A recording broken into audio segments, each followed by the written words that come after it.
Lu Kuang stared down at his son's face, the tiny lips turning from pink to blue, the chest that had stopped moving. 7 days ago, this same child had wailed for hours on a train until a stranger offered mercy. 7 days ago, Lu had handed his son to a woman whose name he barely remembered, trusting her with the most precious thing in his world. Now Min Jun lay limp in his arms, and Lu understood with crystalline clarity that he'd made a fatal mistake. The nursery of the Li estate, normally filled with soft lullabies and the gentle sounds of infant breathing, had become a tomb. The $15,000 crib imported from Italy sat empty. The silk blankets hand-embroidered with Korean symbols of protection mocked him. None of it mattered. Money meant nothing. Power meant nothing. Not when your 3-month-old son wasn't breathing. Sir. His head of security, Mrs. Choi, stood in the doorway, her weathered face carefully neutral. The ambulance is 2 minutes out. 2 minutes. An eternity when your child's lips were turning gray. Lu's hands trembled. Hands that had never shaken when signing death warrants, when staring down rival bosses, when pulling triggers. But now, cradling 12 pounds of dying infant, they betrayed him completely. The tailored 3-piece suit he wore, charcoal Armani that cost more than most people's cars, felt like it was suffocating him. The dragon tattoo that coiled up his neck from beneath his collar. A mark of the Kuang family bloodline, earned through blood and violence, burned like a brand of failure. He was Lu Kuang. At 36, he controlled the West Coast's most feared Korean-American syndicate. He owned politicians, judges, and police captains. He had 200 men who would die at his word. He could move millions in product across 3 states without leaving a digital footprint. He could make people disappear so thoroughly their own mothers would forget their names. But he couldn't save his own son. The baby had been sick all week. Lu had noticed it the day after they'd returned from that train ride, the trip from San Francisco back to LA where Min Jun had screamed himself raw until that black woman, that nurse, had done the impossible. She'd quieted his son with a tenderness Lu hadn't seen since Mei Lin died bringing Min Jun into the world. He'd been grateful. Desperately, pathetically grateful. Now he knew better. At first, it had seemed normal. Babies got fussy. The nannies assured him it was colic, teething, adjustment. But Min Jun had grown worse. He refused bottles. His skin lost its healthy glow. His eyes, which had just started tracking movement and light, became glassy and unfocused. The sounds he made shifted from healthy cries to weak, pitiful mewling that broke something inside Lu's chest. And tonight, an hour ago, those sounds had stopped altogether. Lu replayed the past week in his mind with the analytical precision that had kept him alive in a world where one mistake meant death. The woman on the train. Jenny, no, he'd never gotten her last name. Just a first name exchanged in desperation. She'd produced milk. She'd fed his son. She'd held Min Jun with practiced ease, whispering soothingly while the baby nursed, and within minutes the screaming had stopped. It had seemed like divine intervention. Perfect cover for an assassin. The Park family had been trying to kill him for 3 years. The Chens wanted his territory. The Russians wanted revenge for the shipment he'd intercepted last winter. Any of them would pay a fortune for a woman who could get close, who could poison an infant through the most intimate act a mother could perform. Breast milk laced with something slow-acting. Undetectable until it was too late. The pieces fit too perfectly. A pediatric nurse with the means and knowledge to lactate 6 months after losing her own child?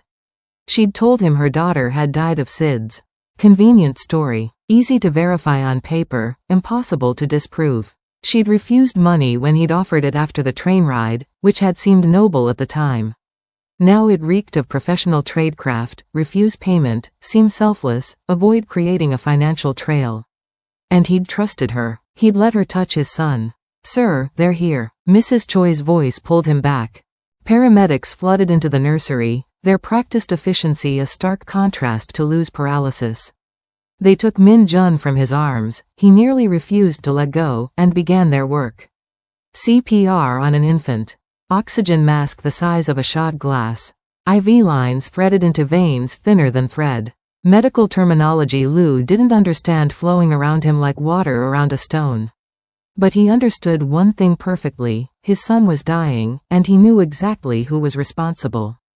"Get everyone on this," he said quietly to Mrs. Choi as the paramedics loaded Min Jun into the ambulance. "I want the woman from the train. I want to know where she lives, where she works, where she breathes. I want her background, her financials, everyone she's ever spoken to." "The nurse?" Mrs. Choi's eyebrows rose slightly. "You think she poisoned my son?" Lu's voice was arctic. "She fed him poison a week ago and we're only seeing the effects now. Find her. Bring her to me alive. I want her to watch him die. Then I want her to take a very, very long time to join him." Mrs. Choi nodded once and disappeared. Lu climbed into the ambulance, his eyes never leaving Min Jun's gray face. The paramedics worked frantically, their movements speaking louder than words. This was bad. This might be too late. But it wasn't too late for justice. It wasn't too late for revenge. The woman who'd done this, Jenny Brown, his people would have a full name within the hour, had made one critical mistake. She'd shown him kindness on that train. She'd looked into his eyes with genuine compassion. She'd made him believe, for one foolish moment, that goodness still existed in the world. That weakness would be her death sentence. As the ambulance screamed through LA traffic toward the private hospital where money could buy the best care in the world, Lu made a promise to his unconscious son. The woman who did this would pay. She would pay in screams. She would pay in blood. She would pay until she begged for death, and then she would pay some more. He was Lu Kwong. He didn't forgive. He didn't forget. And he never, ever let anyone hurt what was his and live to speak of it. 4 rows back on that train a week ago, a woman had saved his son from starvation. Now, in a hospital room where machines beeped their desperate rhythm, that same woman had just become the most hunted person in California. She just didn't know it yet. The security footage came back in 47 minutes. Lu stood in the hospital's private waiting room, Min Jun stabilized but still unconscious in the ICU, while his phone buzzed with incoming data. His second-in-command, David Kong, had pulled every camera from Union Station to the train platform. Facial recognition software, the kind that technically didn't exist outside government black sites, did the rest. "Jenny Brown," David's voice crackled through the encrypted line. 26 years old, pediatric nurse at Cedars-Sinai. Lives in South Central, works the night shift in the NICU. Clean record, no priors, not even a parking ticket. Family? Lu's voice was flat, emotionless. The voice he used when someone was already dead, and they just didn't know it yet. Mother deceased, father unknown. No siblings, no husband. David paused. She had a daughter, Maya Brown. Died 6 months ago at 3 months old. Official cause of death, SIDS. SIDS, sudden infant death syndrome. The perfect untraceable murder method, and the perfect cover story for a woman who needed to maintain lactation for a long-term operation. Lu's jaw clenched so hard his teeth ached. They'd planned this for months. Found a woman with the right background, the right skills, the right access to his world. Probably killed her own child to sell the story. The coldness of it was almost impressive. "Where is she now?" Lu asked. "Just got off shift at Cedars. We're tracking her phone, she's heading home. South Central, apartment building on Crenshaw. I've got 4 teams moving into position. We can have her in 20 minutes. No." Lu grabbed his jacket from the chair. "I'm coming. Nobody touches her until I get there. I want to see her face when she realizes we know." The drive from the hospital took 18 minutes. Lu sat in the back of the armored SUV, watching the city blur past, his mind running through every moment on that train. The way she'd approached him so carefully. The practiced ease with which she'd offered to help. The tears in her eyes when she'd spoken about her daughter, tears that had seemed so genuine. Had any of it been real? Or was she just that good? His phone buzzed. A photo appeared on the screen, Jenny Brown's driver's license. Wide brown eyes, warm smile, face that radiated kindness. The face of someone who saved babies for a living. The face of the woman who was killing his son. "We're here, sir," his driver announced. The building was exactly what he expected, worn brick, barred windows, the kind of place where people minded their business and didn't ask questions. Perfect for someone who needed to disappear into obscurity between operations. 4 black SUVs had already boxed in the street. His men, dressed in suits that couldn't quite hide the weapons beneath, had taken positions at every exit. Lou stepped out into the cool night air and looked up at the third-floor window where a light had just turned on. She was home. Probably thought she was safe. Probably believed her one act of kindness had been forgotten in the chaos of a busy man's life. She had no idea that in her attempt to destroy him, she'd done something far worse. She'd made him trust her. She'd made him hope that maybe, just maybe, there were still good people in this rotten world. That hope had died with his son's first labored breath. Third floor, apartment 3C, David confirmed, appearing at his side. No security cameras in the building. No doorman. She's alone. Lou buttoned his suit jacket and started toward the entrance. His men fell into formation around him, a silent, deadly procession. Inside, the building smelled like old cooking oil and mildew. The elevator was broken, so they took the stairs, their footsteps echoing like a countdown. Third floor, apartment 3C. A welcome mat that said, "Home Sweet Home," sat outside the door. Lou raised his fist and knocked. 3 sharp raps that sounded like gunshots in the quiet hallway. Inside, he heard movement. Footsteps approaching. A woman's voice, tired and unsuspecting. "Who is it?"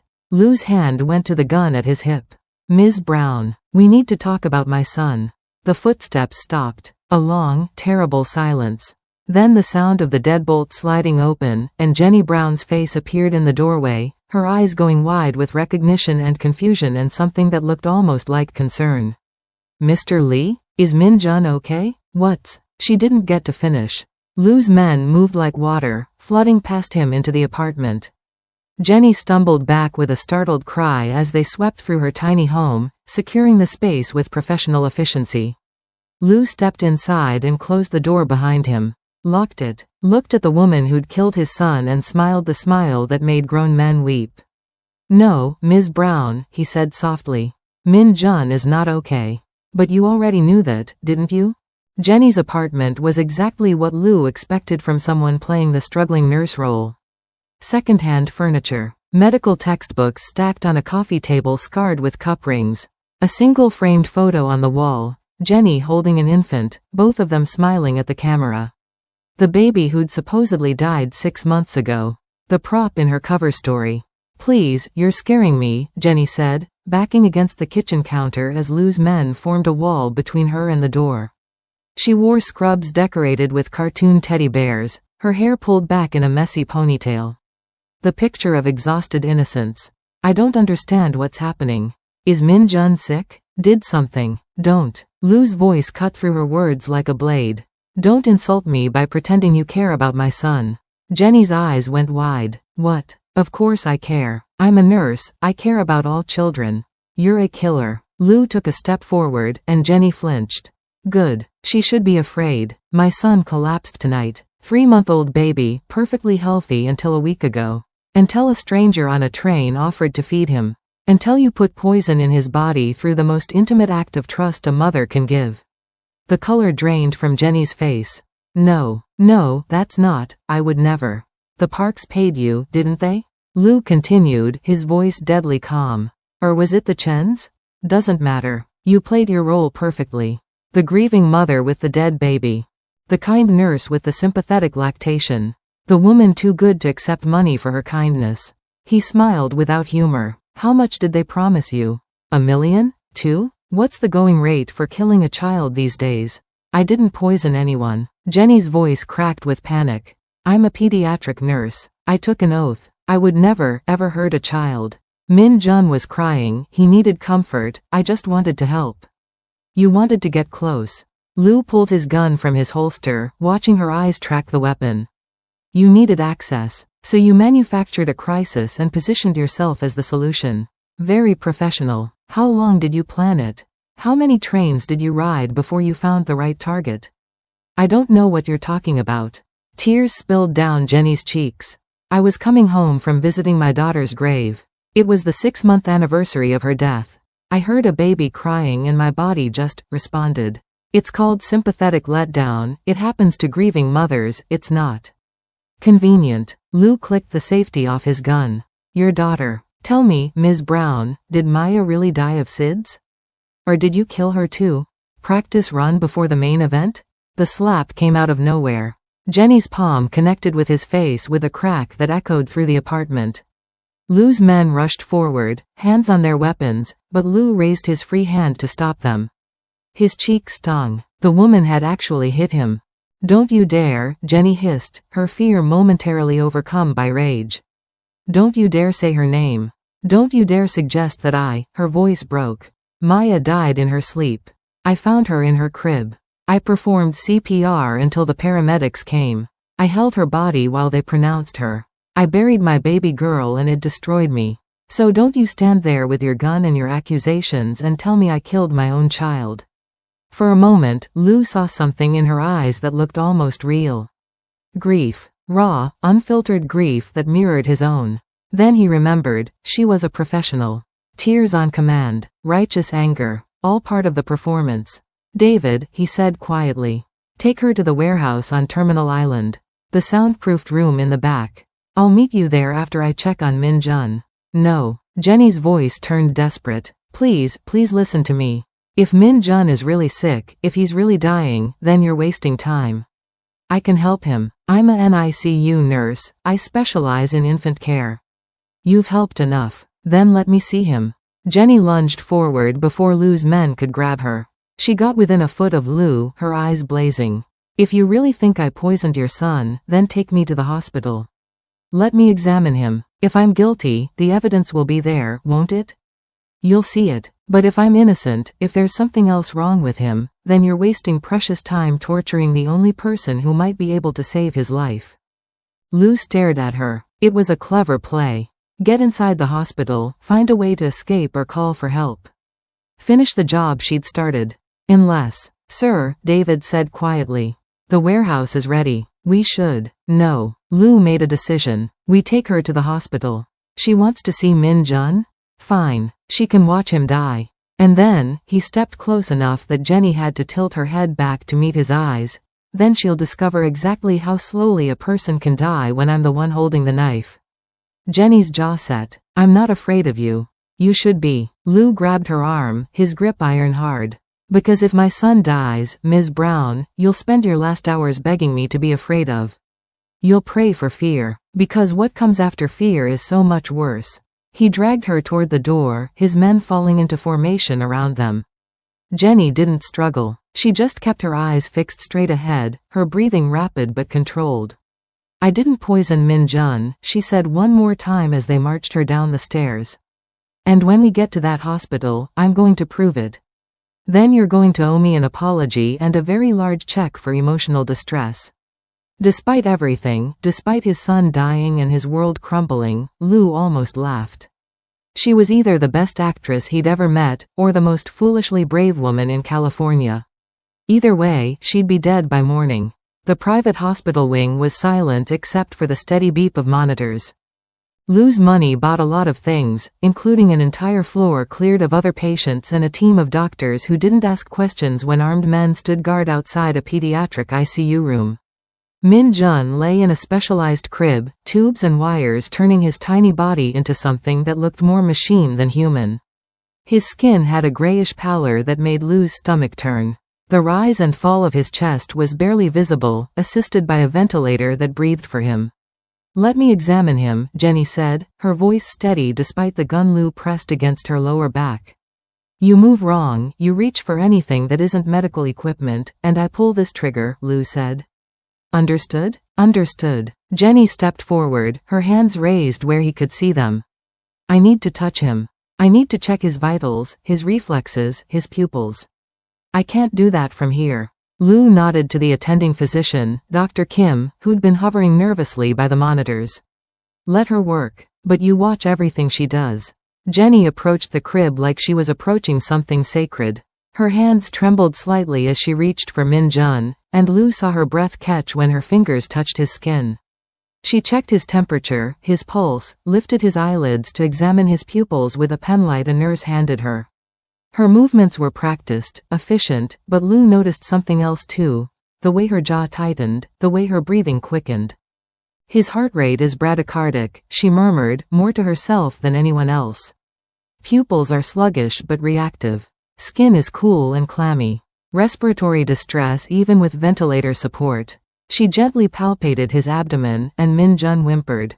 The sound made Lu's finger tighten on the trigger. Careful, he warned. I am being careful. Jenny's voice had shifted into something clinical, detached. Dr. Kim, what were his labs?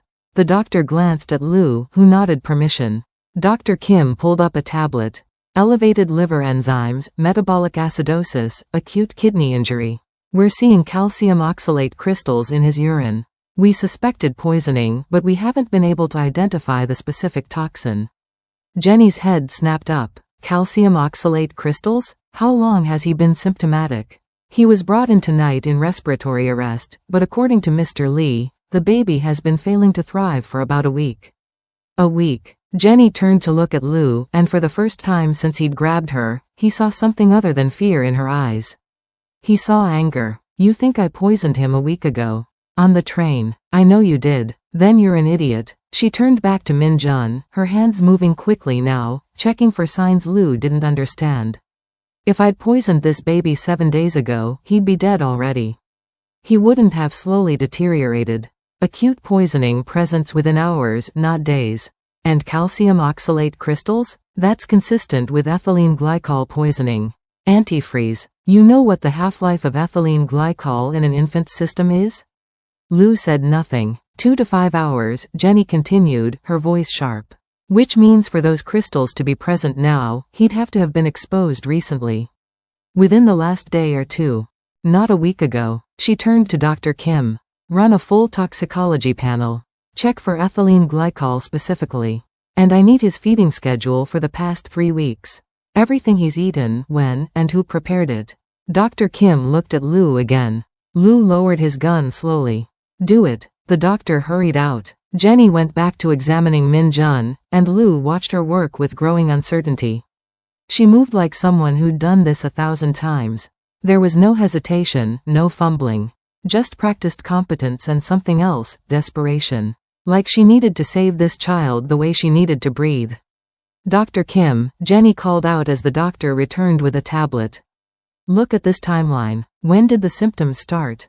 According to the nanny's notes, Min Jun began refusing bottles about 3 weeks ago.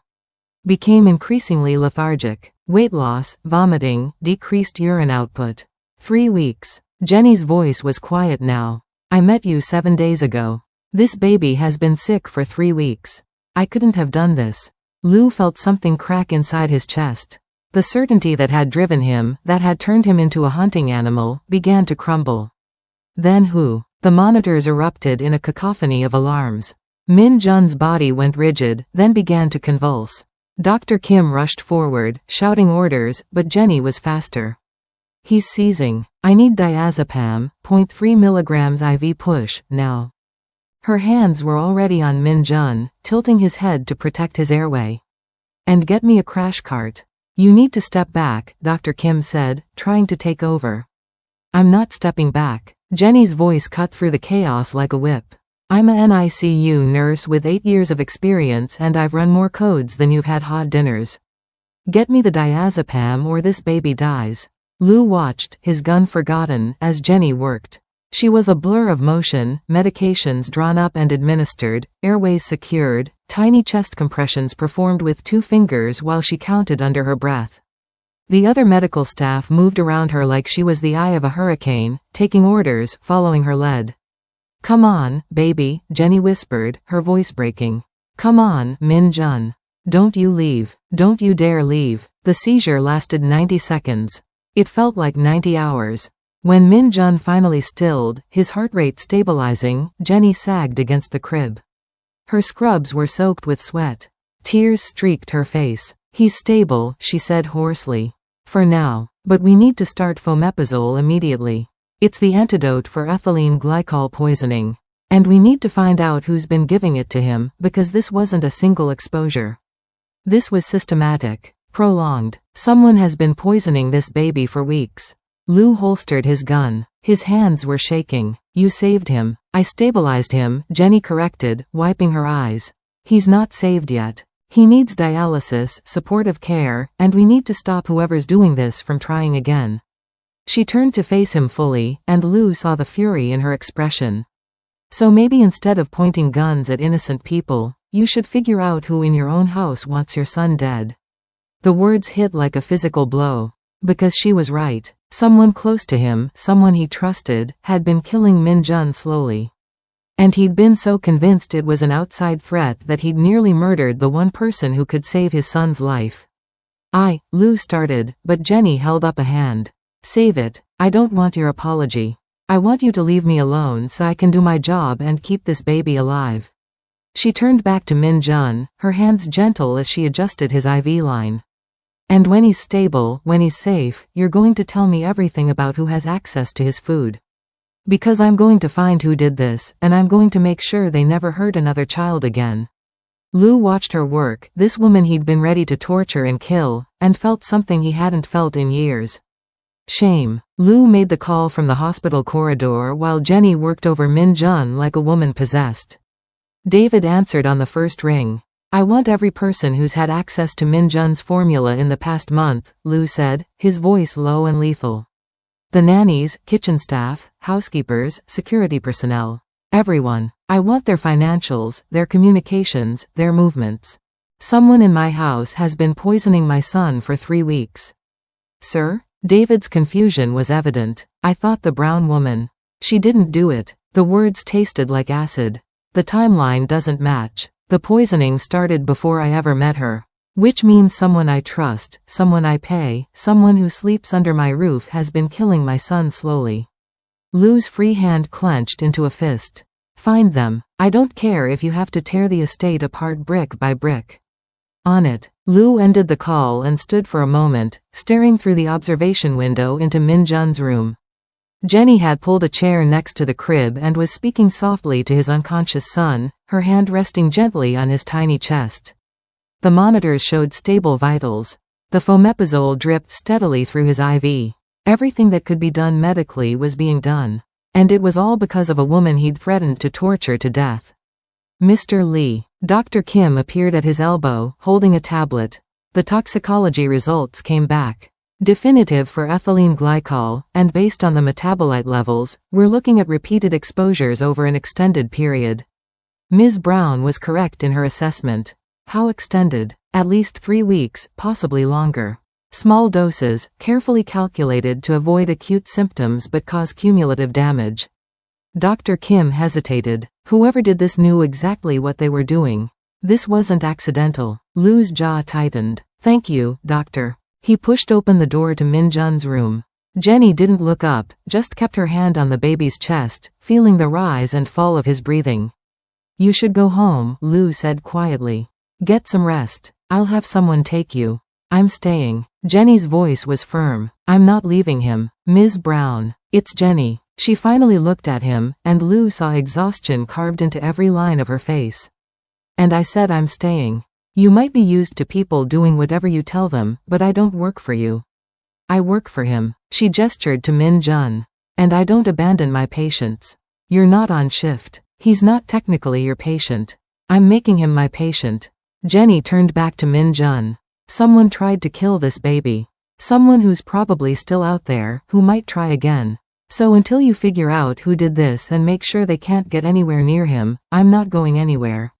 Lou studied her profile. The stubborn set of her jaw. The protective curve of her body around his son's crib. I could have killed you tonight. But you didn't. I wanted to. I know. Jenny's hand moved to stroke Min Jun's downy hair. I could see it in your eyes. You were ready to make me suffer. Can't say I blame you. If someone hurt Maya, if I thought someone had killed her deliberately. Her voice caught. I would have done worse than point a gun. The mention of her daughter hung in the air between them. Lou pulled out his phone and opened the file David had sent earlier. Jenny Brown's background check. He'd skimmed it before, looking for evidence of guilt. Now he read it properly. Maya Elizabeth Brown. Born February 14th. Died August 14th at 3 months old. Cause of death. Sudden infant death syndrome. 911 call made by Jennifer Brown at 6:47 a.m. CPR performed by mother until paramedics arrived at 6:53 a.m. Infant pronounced dead at scene. Lou scrolled further. Jenny's employment record at Cedars-Sinai, 8 years, stellar reviews, 2 commendations for exceptional patient care. Co-workers describing her as dedicated, compassionate, the best NICU nurse we have. A quote from her supervisor, "Jenny treats every baby like it's her own. We're lucky to have her. No criminal record, no suspicious financial activity, no connections to any of his enemies. Just a woman who'd lost everything and still showed up every day to save other people's children. He'd nearly killed her for being kind. I'm sorry." The words came out rougher than he intended. Jenny glanced at him. "For which part? Kidnapping me at gunpoint? Accusing me of murder? Threatening to torture me? You're going to need to be more specific." "All of it." Lou moved closer, careful to keep distance between them. "I thought you were an assassin. I thought you'd used my son to get close to me, used his grief as a weapon." "I was wrong." "Yeah, you were." Jenny's voice was sharp, but some of the anger had faded. "You know what the worst part is? I get it. I understand why you thought what you thought. In your world, everyone's an enemy.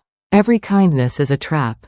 Trust gets you killed." She looked down at Min Jun. "But not everyone is like that. Some people just want to help. I know that now." "Good. So when you find whoever really did this, when you find the person who poisoned this baby, you remember that too. Remember that some people are worth saving." Jenny met his eyes. "And some people deserve exactly what's coming to them." The cold promise in her voice surprised him. This wasn't just professional outrage. This was personal, maternal. "You really do see him as yours," Lou said quietly. "I see him as a baby who needs someone." Jenny's hand continued its gentle rhythm on Min Jun's chest. "His mother's dead. His father," she gave Lou a pointed look, "doesn't seem to know who to trust. So yeah, right now, I'm what he's got. And I don't let go of what's mine." Lou's phone buzzed. A message from David. "Found something. Mrs. Choi's financials show irregularities. Digging deeper." Mrs. Choi, his head of security, the woman who'd served his family for 20 years, the grandmother of his dead wife.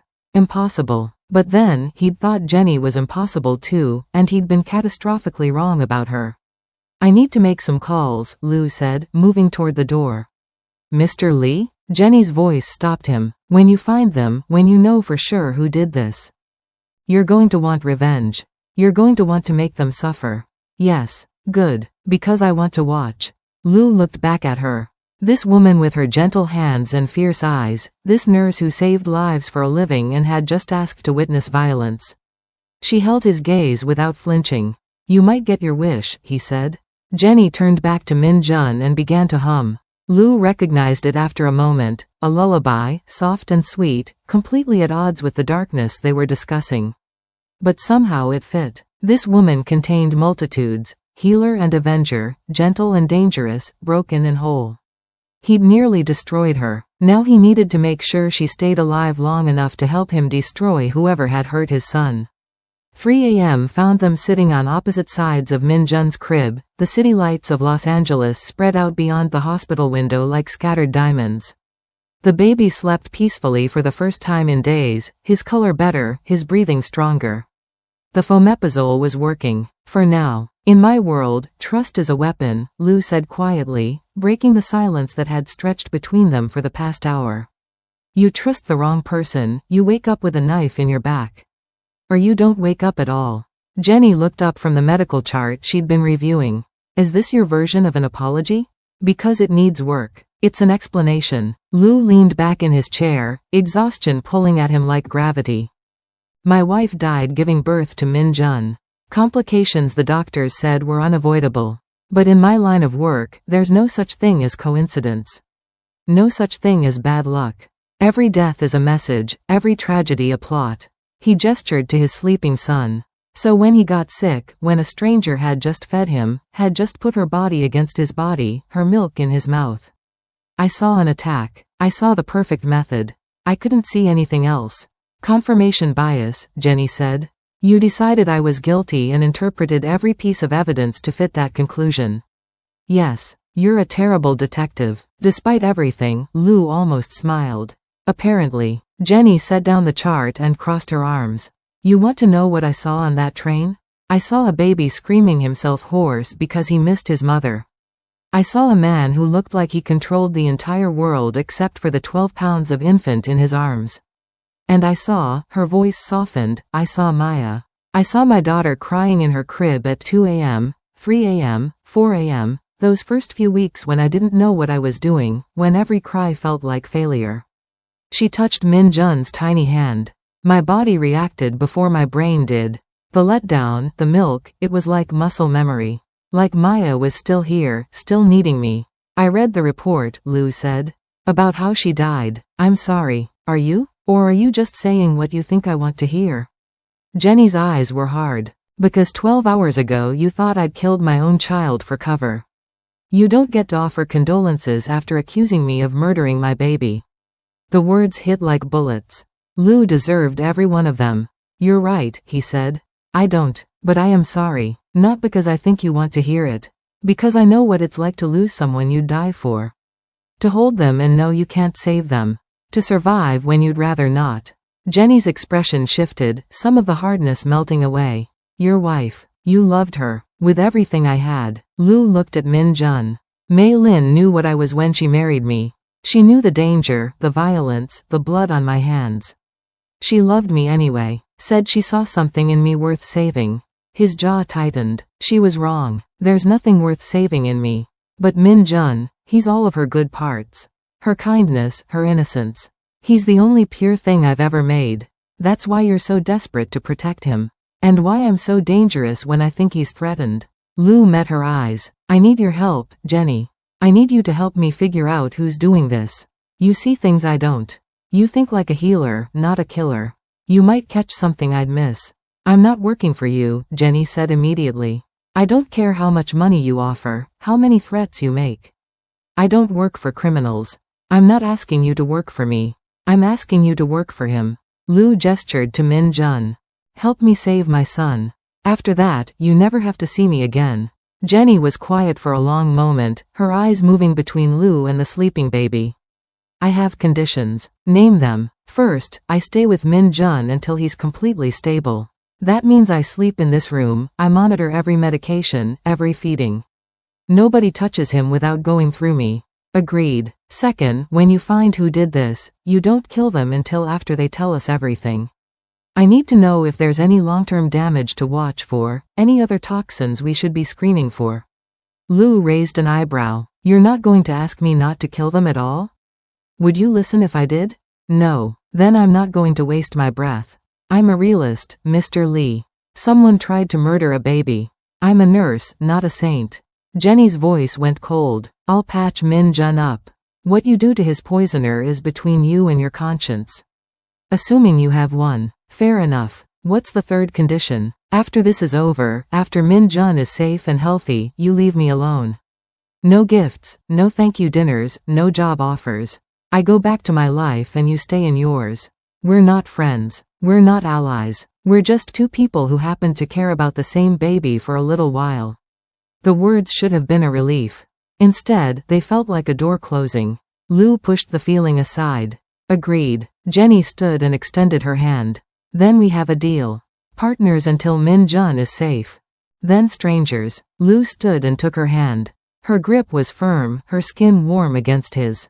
The handshake lasted a beat too long, both of them seeming to realize it at the same moment and pulling away. My team is investigating everyone in my household, Lou said, stepping back into safe territory. But it would help if you could review Min Jun's medical timeline. Look for patterns in when he was symptomatic versus when he seemed better. It might tell us something about the poisoner's schedule. Already on it. Jenny pulled out her phone and showed him a spreadsheet she'd created. I've been logging everything since I got here. Feeding times, medication administration, symptom patterns. I also want to see security footage from your house. Specifically, whoever had access to his formula preparation. You think like a detective. I think like a nurse who's seen too many kids hurt by people who were supposed to protect them. Jenny's voice was bitter. Shaken baby syndrome, Munchausen by proxy, neglect disguised as incompetence. I've seen it all. This is just another case of someone hurting a child who can't defend himself. Except this time, the child has me. Lou's voice dropped to something dangerous.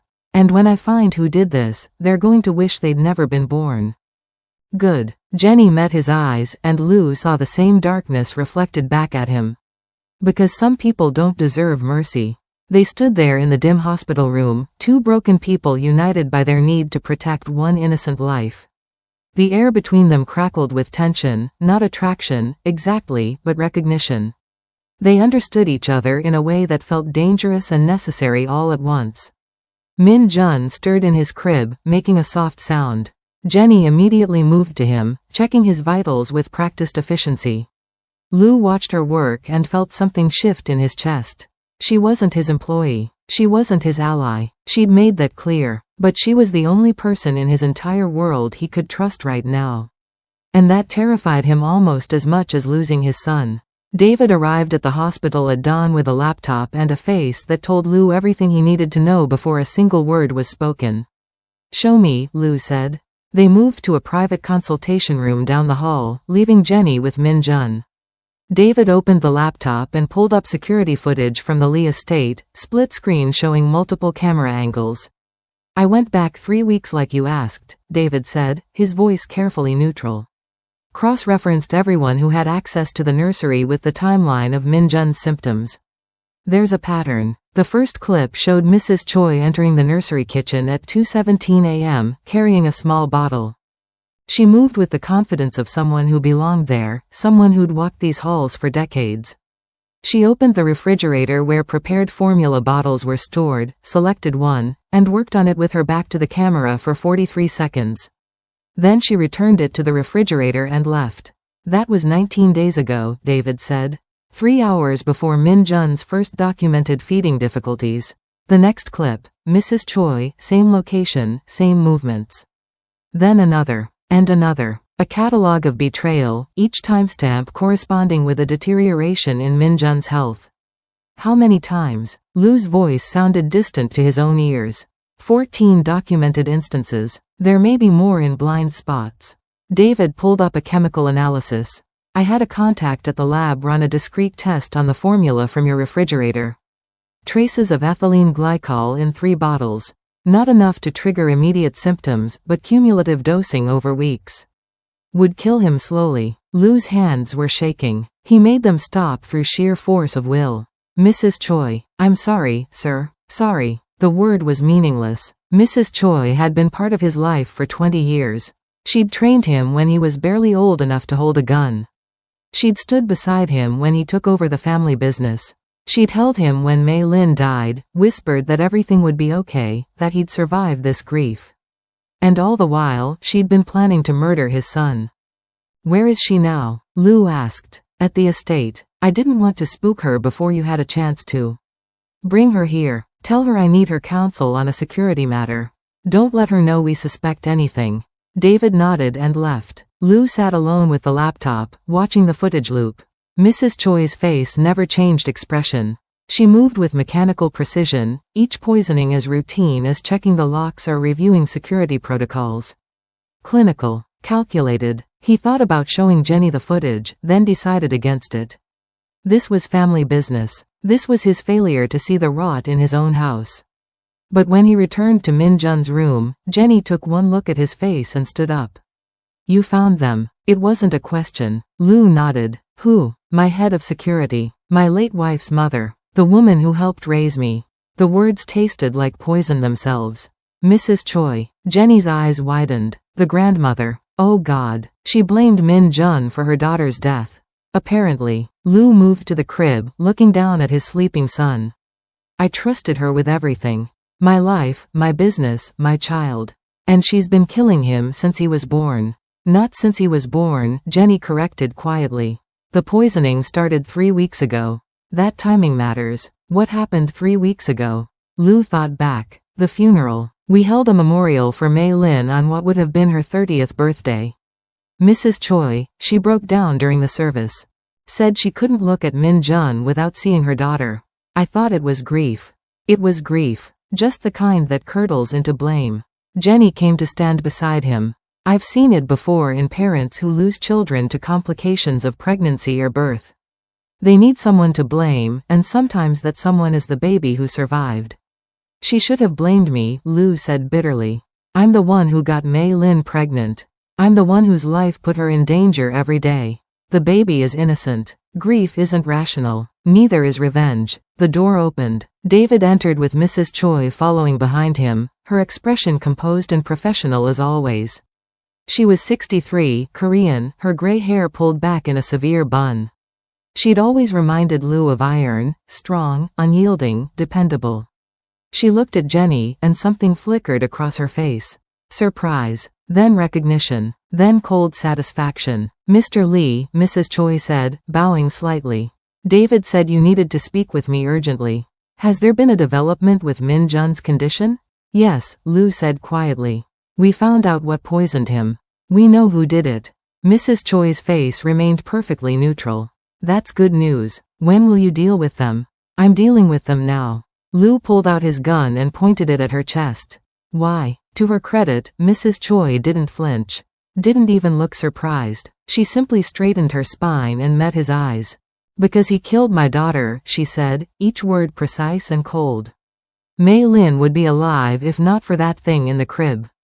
She died screaming, bleeding, in agony. For him. So I made sure he'd follow her. Slowly. Painfully. The way she died. He's a baby." Jenny's voice cracked. "He didn't ask to be born. He didn't kill anyone." Mrs. Choi's gaze shifted to Jenny, and her lip curled. "And you. The black whore from the train. I should have moved faster when I heard about you. Should have finished Min Jun before you could interfere." "You knew about the train?" Lou asked. "Your security team reports to me, remember? They told me about the incident with the crying baby and the helpful nurse. I knew she'd slowed my work. The breastfeeding flushed enough toxins from his system to buy him a few extra days." Mrs. Choi smiled without warmth. "But it didn't matter. One way or another, that baby was going to die. And when he did, you'd suffer the way I've suffered. You'd know what it's like to lose the person you love most."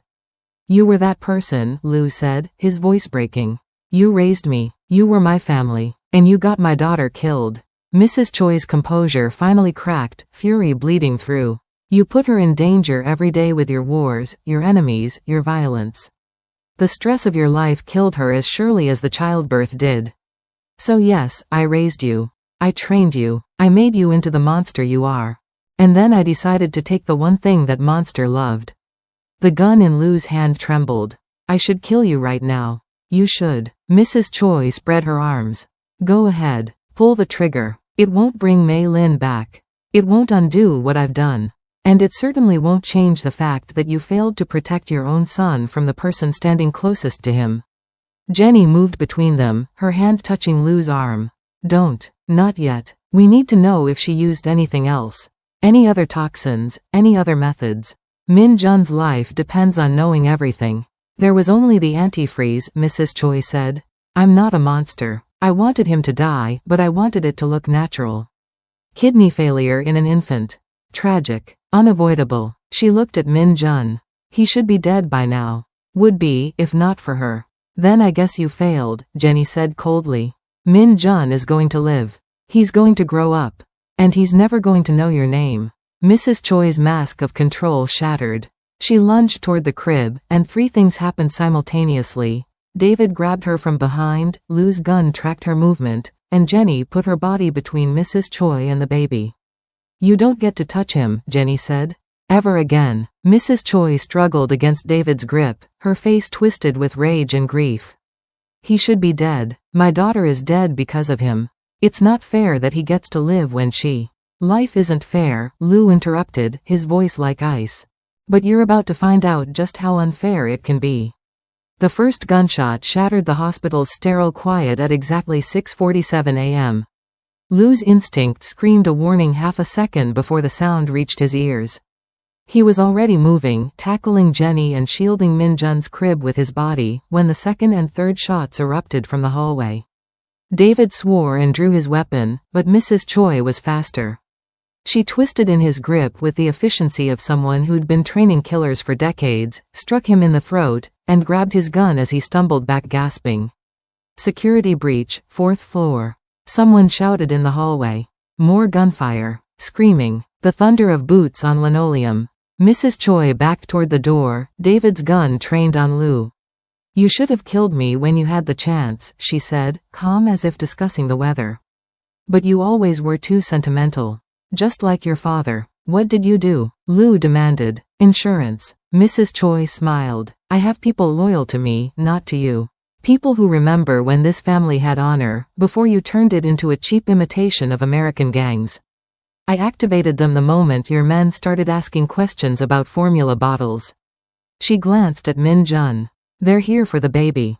And for your whore. By the time the smoke clears, the Park family will be blamed for storming a hospital to kill the Lee heir. You'll have your war. And I'll be in Seoul, retired. The door exploded inward. Two men in tactical gear burst through, weapons raised. Lou recognized them, his own security personnel, men he'd trusted. Take the baby and the woman, Mrs. Choi ordered. Kill anyone who. Lou's bullet took the first man in the chest before Mrs. Choi finished her sentence. He was already rolling, grabbing David's backup piece from the fallen man's ankle holster, firing twice more. The second attacker went down. But more were coming. He could hear them in the hallway, methodical and professional. Jenny, the crib. Lou shouted. Get him to the bathroom, now. Jenny didn't hesitate. She grabbed Min Jun's portable IV stand with one hand, the crib with the other, and ran.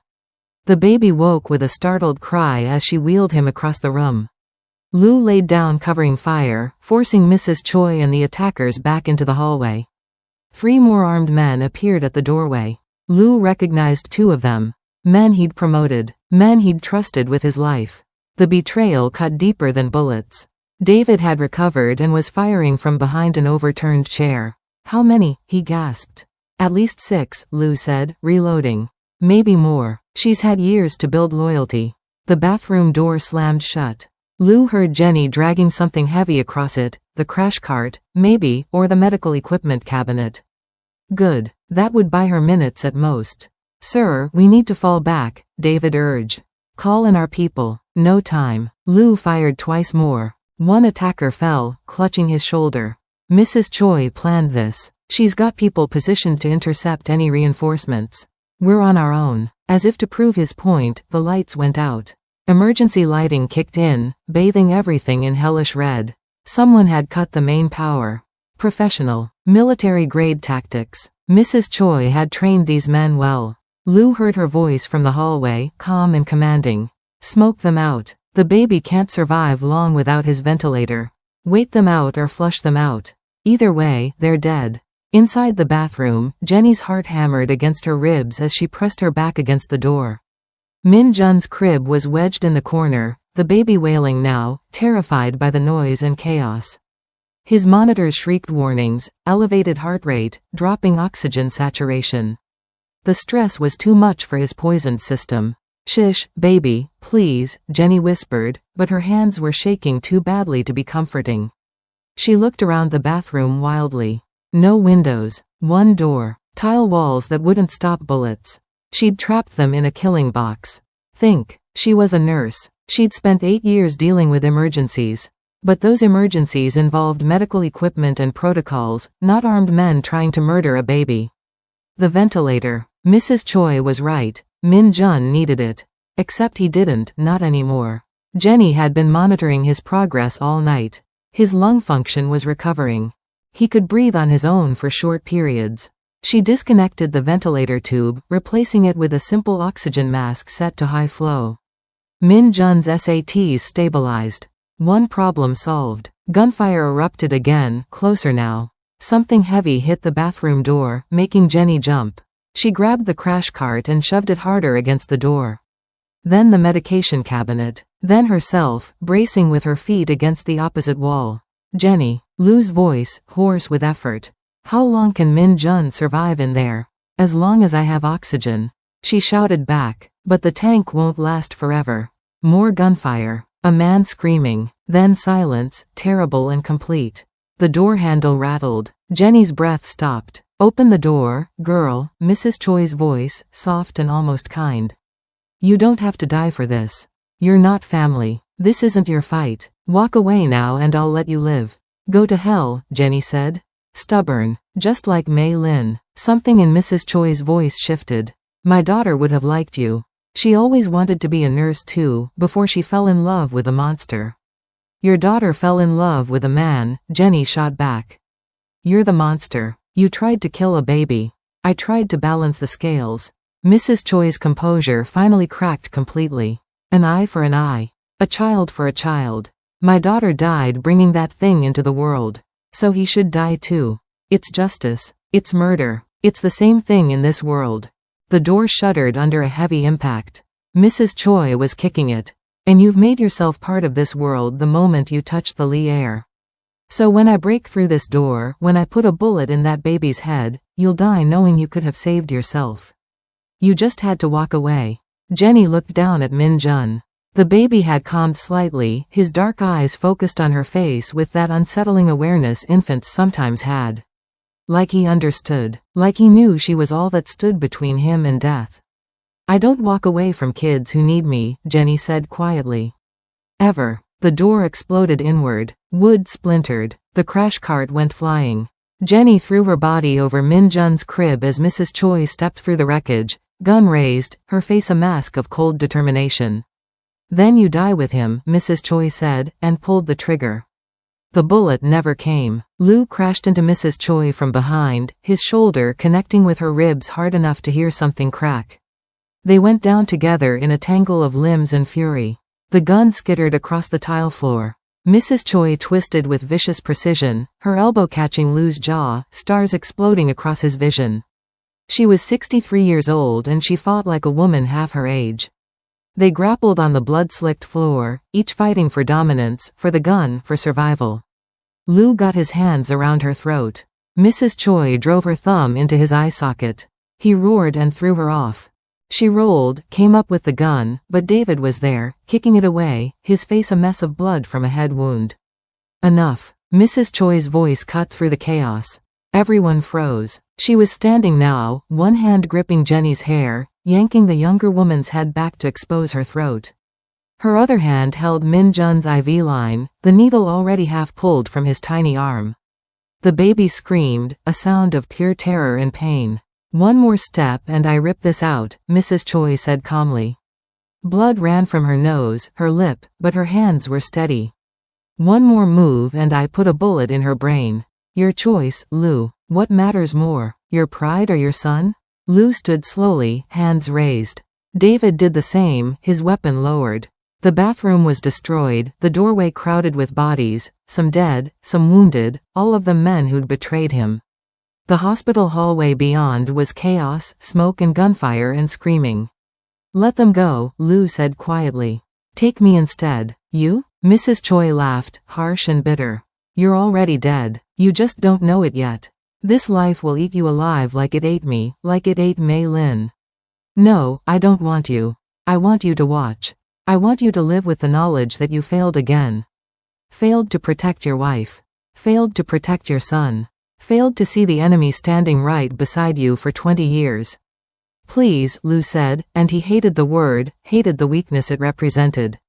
Don't hurt them. This is between us. Everything is between us. Mrs. Choi's voice rose to a shriek. I raised you. I made you. And you repaid me by getting my daughter killed. Her grip tightened on Jenny's hair. So now you get to choose. Let me walk out of here, let me disappear, and maybe I let them live. Or play the hero, and I kill them both right in front of you. Jenny's eyes met Lou's. She was terrified, he could see it in the white-knuckled way she gripped Min Jun's crib, the tremor in her jaw. But underneath the fear was something else. Calculation. The same look she'd had when she'd stabilized Min Jun during his seizure. She was planning something. Okay, Lou said, keeping his voice level. Okay, you win. Take whatever you want. Money, connections, a clean exit. Just let them go and we'll. Jenny moved. It happened so fast Lou almost missed it. She drove her elbow backward into Mrs. Choi's solar plexus, twisted, grabbed the hand holding the IV line. Min Jun's needle pulled free, Lou's heart stopped, but Jenny was already scooping the baby against her chest with one arm while using her other hand to trap Mrs. Choi's wrist. Shoot her. Jenny screamed at Lou. Shoot her now. But Mrs. Choi was faster than she should have been, recovering from the blow and bringing her gun around. It pressed against Jenny's temple. Jenny froze, Min Jun wailing against her chest. Foolish girl, Mrs. Choi hissed. Now you both. Lou's bullet took her in the shoulder. Mrs. Choi spun, her gun firing wild. The shot went high, punching through the ceiling. David fired twice, center mass, professional and clean. Mrs. Choi staggered backward, hitting the wall. Her gun fell from nerveless fingers. She slid down the tile, leaving a red smear behind her. Her breathing was wet, labored. Lung shot. Fatal, but not immediately. Lou crossed to her, knelt down. Her eyes found his, still burning with fury and grief. "You should have been mine," she whispered. "I raised you, loved you. You were supposed to be my son." "I know," Lou said softly. "And I loved you. That's why this hurts." "Good." Blood bubbled at her lips. "I hope it destroys you. I hope you lose everything, just like I did. I hope," her eyes shifted to Jenny, still clutching Min Jun. "I hope she dies too. Not today, maybe not tomorrow. But this world will take her. Just like it took Mei Lin. Just like it takes everyone who gets too close to you." She coughed, more blood. "You're poison, Lu Kuang. You poison everything you touch." "Maybe," Lu said, "but you won't live to see it." Mrs. Choi smiled, red-toothed and terrible. "I don't need to live. I just need to plant the seed of doubt. Watch her, Lu. Watch her start to understand what loving you means. The danger, the violence, the death that follows you like a shadow." Her voice was fading now, each word an effort. "She'll leave. They always leave. Or they die. Those are the only two options in your world." "You're wrong," Jenny said quietly. She'd moved closer, Min Jun secured in her arms. "I'm not Mei Lin. I'm not your daughter. And I'm not anyone's victim." Mrs. Choi's eyes found her. "You're already his victim, child. You just don't know it yet." She coughed again, weaker now. "Run. Run while you still can. Before he..." Her breath rattled, stopped. Mrs. Choi's eyes went glassy, fixed on nothing. Lu reached out and closed them gently, a final gesture of respect for the woman who'd been his family and his executioner. His hands were shaking. "Sir," David said quietly. "We need to move. Police will be here any minute." The whole hospital heard the gunfight. Lu stood slowly. His suit was ruined, soaked in blood, some his, most not. His ribs ached where Mrs. Choi had kicked him. His jaw throbbed. His hands wouldn't stop trembling. He looked at Jenny. She was covered in blood too, her scrubs torn, her hair wild. But she stood straight, Min Jun clutched protectively against her chest. The baby had stopped crying, seemed almost peaceful despite the carnage around him. "Are you hurt?" Lu asked. "No." Jenny's voice was steady. "Min Jun's IV came out but I can replace it. He's okay. We're okay. You saved him. Again. I saved us both." Jenny met his eyes. "She was going to kill me anyway. I just didn't want to die on my knees." Lu felt something crack inside his chest. This woman, this impossible, infuriating, fearless woman who'd thrown herself between his son and death twice now. Who'd attacked an armed killer to protect a baby who wasn't even hers. Mrs. Choi's words echoed in his mind. This world will take her. Just like it took Mei Lin. "We need to go," David urged. Lu nodded. "Get them out first. Use the service elevator. My car is waiting in the underground garage." "What about you?" "I'll handle the police. Make the right calls." This never happened. Lu looked at the bodies littering the floor. His men, his family, all of it rotted from within. "Take Jenny and Min Jun somewhere safe. Somewhere no one knows about. I'll meet you there when I've cleaned this up." Jenny stepped forward. "Lu, go," he said, not looking at her. If he looked at her, he might do something stupid. Might ask her to stay when the kindest thing he could do was let her run. "Take Min Jun. Keep him safe. I'll find you when it's over." For a moment, he thought she'd argue. Then she nodded and followed David out, Min Jun secure in her arms. Lu stood alone in the destroyed bathroom, surrounded by death, and wondered if Mrs. Choi had been right. Maybe he did poison everything he touched. 6 days after the hospital, Min Jun laughed for the first time. It was a small sound, barely more than a gurgle, but it stopped Jenny mid-sentence as she changed his diaper in the safe house bedroom. She stared down at him, and the baby, finally healthy, finally thriving, smiled up at her with gummy joy. "Did you just..." she laughed, the sound breaking with emotion. "Oh my God, you did. You laughed." Lu appeared in the doorway, drawn by the sound. He'd been on the phone for the past 3 hours, handling the fallout from the hospital attack. Official story. A rival gang had targeted the Li Air, security had neutralized the threat, no further comment. The bodies had been disappeared. The witnesses had been paid. The truth had been buried under layers of money and influence. He laughed? Lu asked. He laughed. Jenny picked Min Jun up, spinning him gently. The baby made the sound again, delighted by the movement. Listen to you, little man. 2 weeks ago you were barely breathing, and now you're laughing at me. Lu watched them, something tightening in his chest. The safe house was a penthouse apartment in Pasadena, purchased years ago under a shell corporation and kept off all official records. Floor-to-ceiling windows overlooked the San Gabriel Mountains. Hardwood floors, minimalist furniture, a state-of-the-art security system.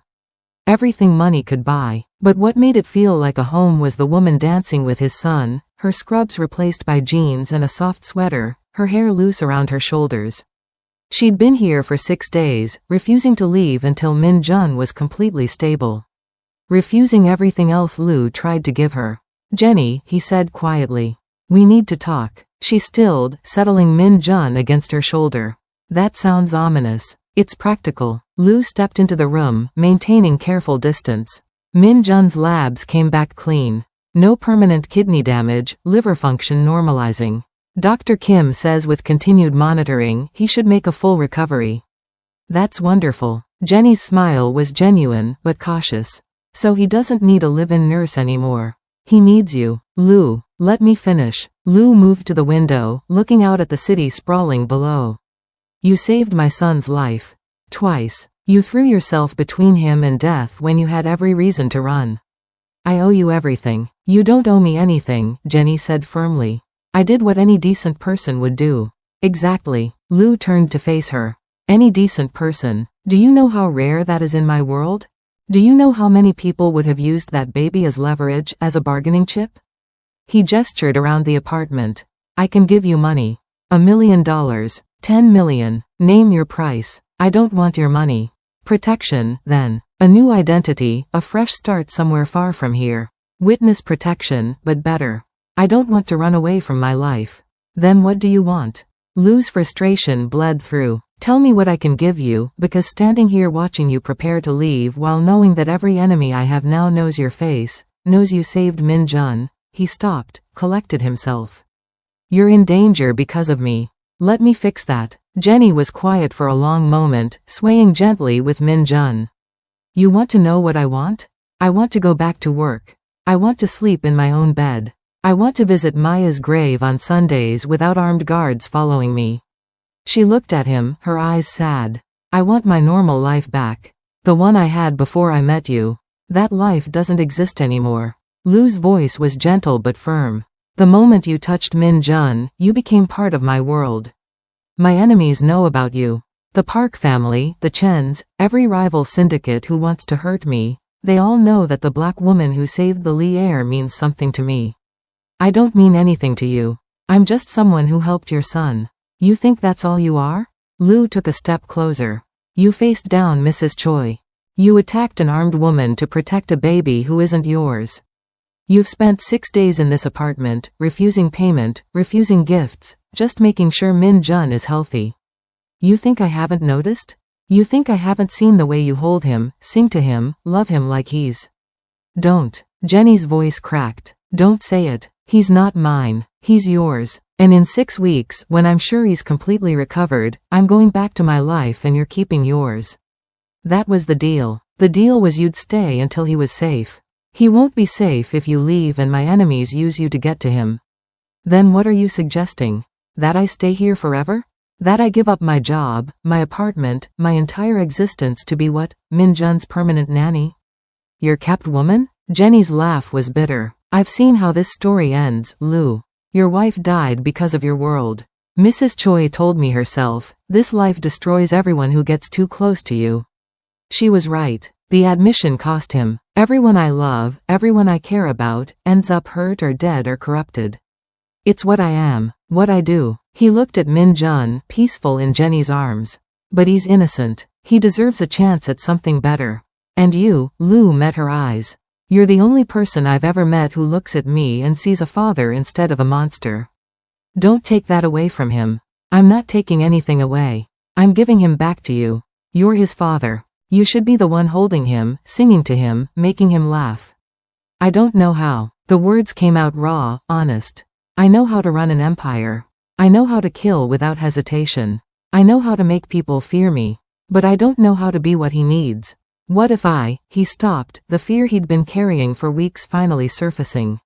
What if I'm like her? What if I'm so damaged by this life that I poison him just by being near him? Jenny crossed the room and stood in front of him, Min Jun between them like a bridge. You're not damaged. You're grieving. There's a difference. She shifted the baby so Lu could see his face.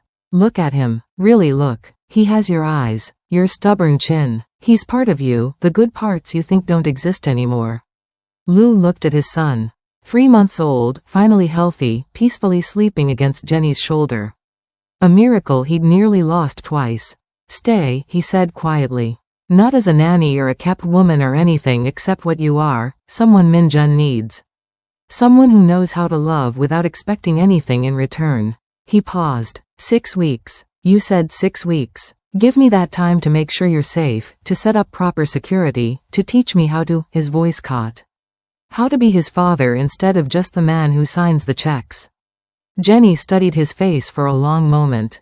6 weeks. That's all. I stay until Min Jun is completely recovered and until you've learned to take care of him yourself. Then I go back to my life. Deal. And no falling in love with me, Jenny added, a hint of dark humor in her voice. Mrs. Choi was right about one thing. Your world destroys the people you care about. I won't be another Mei Lin. I won't let you be, Lu promised, even as he knew it was already too late. He was already halfway in love with this woman who refused his money, rejected his protection, and held his son like he was the most precious thing in the world. This woman who saw the monster he was and still believed he could be better. 6 weeks. 6 weeks to learn how to be a father. 6 weeks to keep her safe. 6 weeks to figure out how to let her go when everything in him wanted to make her stay. Jenny handed Min Jun to him, and Lu took his son carefully, like holding something that might shatter. The baby stirred, blinked up at him with dark eyes so like Mei Lin's. Talk to him, Jenny instructed. He knows your voice. He just needs to know you're here. Lu looked down at Min Jun and felt the weight of all his failures, all his violence, all the blood on his hands. And underneath it, something fragile and new, hope. Hey, little man, he whispered. I'm sorry I haven't been here. I'm sorry I almost lost you. But I'm here now, and I'm going to keep you safe. I promise. Min Jun made a small sound, his tiny hand closing around Lu's finger with surprising strength. Jenny watched them, something softening in her expression. See? You're already doing better than you think. Lu met her eyes over Min Jun's head. 6 weeks. It wasn't enough time. It would never be enough time. But it was what she was offering, and he'd take it. Because maybe, just maybe, 6 weeks was enough time for a miracle. Enough time for a monster to learn how to be human. Enough time for a woman who'd lost everything to risk her heart one more time. Or maybe Mrs. Choi was right, and his world would destroy them all. Either way, Lu thought as he held his son and watched the woman who'd saved them both, he was going to fight like hell to prove the old woman wrong. Some things, some people, were worth risking everything for. Even if it meant burning his entire empire to the ground.